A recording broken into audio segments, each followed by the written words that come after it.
The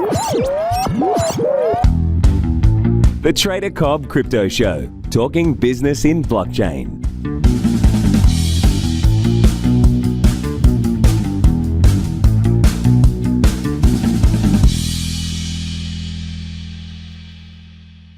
G'day everybody and welcome to the Trader Cobb Crypto Show. I hope you're having a good day. Well, we did see some spice come from the markets yesterday.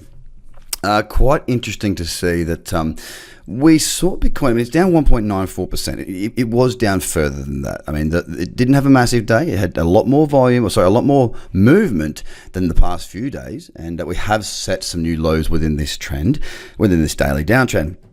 The low of yesterday was 3,405. So not a massive move. Not a massive move, considering that the high was 521. We saw $121 move to the downside, or $115, $16, right? So we did see a move. It was to the downside, but here's a really spectacular thing that I noticed.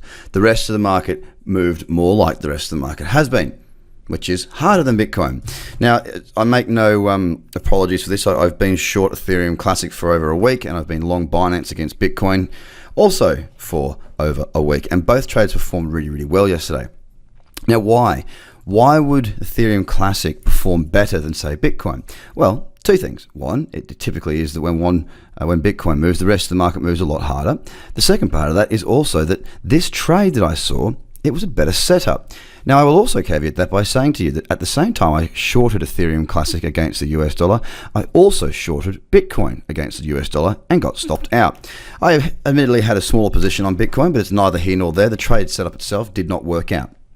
Okay, the Ethereum Classic one did. The reason I took one on Bitcoin and took less risk is simply because I had moved some to dollar tether, I had moved some into Binance, and my 60% portfolio share had decreased significantly, so my risk was off the table.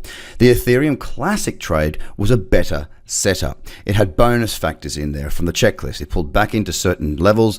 It was a much, much better looking trade. So that was the reason why I took Ethereum Classic at a full position and Bitcoin against the dollar at a smaller position. So the smaller one got stopped out and the better trade turned out. Now, is that luck? Maybe. But luck is not a career, and I've been doing this a long time, and it's about having the understanding of where the market's at. And I said this, I think I said it on the podcast. I'm not sure if it was a podcast or one of my scans, but I know I definitely spoke to my apprentices last night when I was mentoring them. And sort of said, I kind of enjoy the periods where it's a little bit more difficult, when we're not quite sure what's going on, because it forces me to basically jump in and, I guess, open up some of the things that I don't get to use and exercise all the time. It puts me in the position whereby I am able to really focus, and I enjoy the tough stuff. It's trading for me. It does get a little bit, I won't say boring, but it's probably the best word. It's not something that I'm, really, really enjoying. I mean, I do it. I don't mind it. It's certainly better than anything else I've ever done. It's just what I'm getting at is that the emotion is gone now.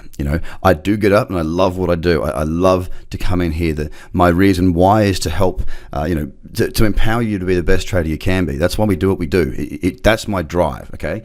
But the trading side of it, of course I do it, but I have much more enthusiasm for doing this, talking to you guys, doing my content, working with others, mentoring my clients, and all this sort of stuff. I've got so much more passion and enthusiasm for that than I do with trading. And you might think, why? That trading makes you money. Why are you not passionate about it? Because at a certain point, it's not really about the money. It's about doing what you love. Yeah, look, I love trading. Don't get me wrong. I absolutely love looking at the charts and doing it. But the trade itself, taking the trade, it doesn't feel the same as what it used to. And that's probably why I'm able to be consistent with it now.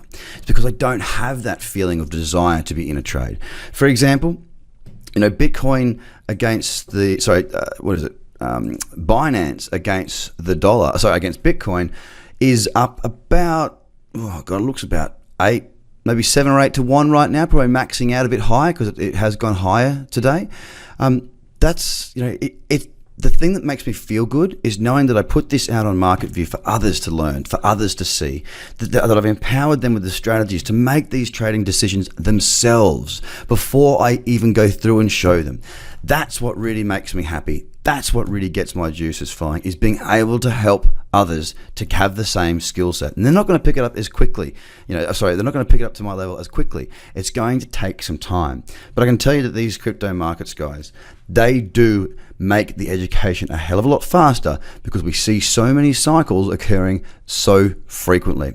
So again, I just wanted to put that out there, let you know what's going on at the minute. There are some fantastic moves.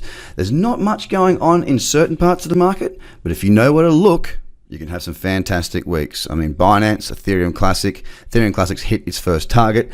Binance, I have not put a first target in. I'm letting this puppy run. It's had an absolute blinder. It's been a very, very good week. First week of February has been the first profitable run of trades for me this year. I had 2 losses against Bitcoin and I had in a row, and I had a loss on Litecoin Bitcoin. That was the start of my year.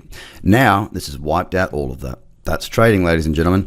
You don't know when the trades are going to come. You just got to know to keep consistent with your approach and know that your approach is going to work. Have a fantastic day. I'll speak to you again tomorrow. Bye for now. The Trader Cobb Crypto Show, talking business in blockchain.